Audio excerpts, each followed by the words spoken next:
good in here? Whenever you guys are ready, fire away. Coach, what were your thoughts on the scrimmage on Saturday? I thought early on, the offense did a really good job. We've challenged our guys to be able to respond early in games. That's hard for a defense because when you think about it, an offense is working all week long, right? They've got a game plan. They've got, whatever they want to call it. Usually people call it their openers or their starters, right? And so they've got, their first 8 to 10 plays of the game that they really feel good about and honed in on. The challenge for a defense, but also an opportunity, is if we can limit them in the first drive of the game, right, it creates a little bit of doubt in their mind, the things that they've been working all week long. But I thought our offense did a really good job in that. I thought our defense responded immediately after. Thought our tackling was just okay. We're running to the ball probably as good as I've seen since we've been here. But I think overall, from a tackling standpoint, those are things that you got to get better at from scrimmage 1 to scrimmage 2. Younger defensive backs and specifically corners in your defense, do you find your defense is something they can pick up pretty quick, or does it take a few years? Like, how do you kind of assess, whether it be here or other places you've been, to pick that up? I think we're really intentional about having a short-term development plan to get young players on the field. We've always done that. In this system, we've always been able to play freshmen because of that. Certainly, we're a complicated defense. We do. You look at the top 3 coverages in the NFL. The last season, it's our number 1, 2, and 3 coverage, right, that we're running here now. So there's some details, right, that are challenging for young players, right, to come in and learn. But we feel like we have created a system that is simple enough for a young man to learn, and then detailed enough really for the nuances as you go, right? There are certain things that maybe an older corner may understand, but it's more about offensive recognition or recognizing a split or a concept that we really spend most of our time on offensive recognition. So the way we install the defense is, we teach them the concept of what we do, never just the role, right? Never just here's what the field corner has or here's what the Mike backer has. Then we talk about situational application. How's it applied to third down, red zone, 2-minute when they need a field goal versus 2-minute when they need a touchdown, right? Totally different scenarios, and the concepts are applied differently.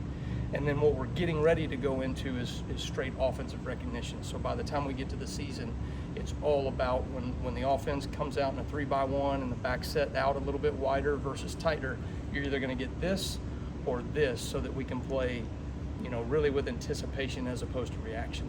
Defense is inherently reactionary, so we're trying to play with anticipation. What makes LT Overton such a dangerous pass rushing option?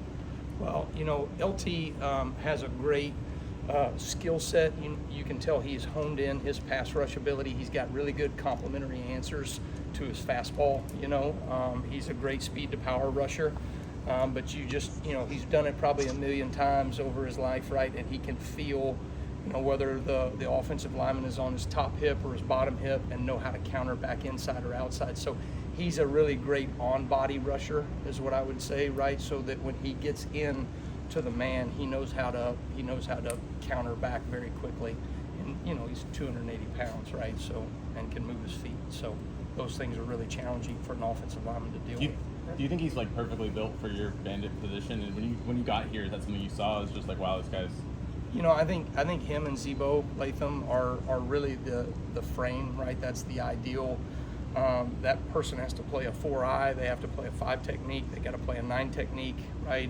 Occasionally, right, they'll fall back inside on the run fit. Some of those things, right? They can do a lot of different things. But I'm impressed with their athleticism. I mean, those guys, they can really move. They do a good job to be that big. So yeah, I would say from a prototype bandit position, the field defensive end, that makes things really challenging to establish runs to the field when you have a 280-pound ass kicker over there. How did the technology piece of things go during the scrimmage, and with the headset communication? Do you see that as a benefit to the offense or the defense? That's a great question. I think time will tell. We're different. The NFL, right? They have pictures, so they have a picture. 4 seconds before the snap, 4 seconds after the snap, right? In high school, they've got big home screen entertainment systems, right? That they work on, right? And so then we have the iPads, right? And all those things. I think What it will do is it will confirm, right, from a defensive perspective, hey, did the ball hit in the B gap here? Did it fold outside, our defensive end, or did it go inside here? What route concept did they run? Okay, this was a number 2 receiver on an over route, right? Those are the things that you can just confirm immediately and get corrected. So in that regard, right, you never have those moments where you go, hey, on Saturday night after watching the game, right, that, oh, that's what they were doing. Good coaches, right, you try to minimize that, right? You try to be a human iPad, right, so that you can see things in real time and make adjustments, and we've taken great pride in doing that. So, I wonder if it will be an equalizer to coaches that can't see in real time quite as well. But at the same time, right, it's certainly going to be something that we're going to utilize as best we can. Earlier on in camp, you mentioned how impressed you were with Jalen Mbagwe and his confidence throughout these drills. Did you see that same level of confidence for an incoming freshman on the scrimmages over the weekend?